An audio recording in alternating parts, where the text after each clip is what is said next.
In short, an order had come down from the prince to ensure a more favorable climate within the garden.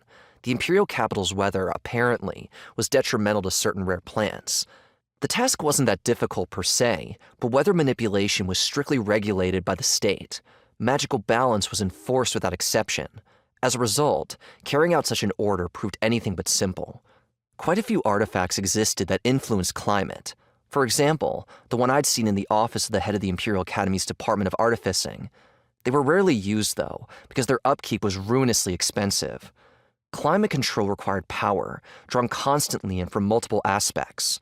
On top of that, the effects had to be balanced by selecting another area where the climate would be deliberately worsened. In other words, it was easier to find a naturally suitable location. The effective radius was also notoriously unpredictable, sometimes too small and sometimes far too large. And attempting something like that practically beneath the windows of the imperial residence was something very few would dare. The prince's demand was impossible and bordering on illegal, but Ilyinsky persisted, clearly intent on removing his deputy by any convenient pretext. Iron Oak had places he could go. He simply didn't want to. The mentor suffered, struggling to solve an unsolvable task.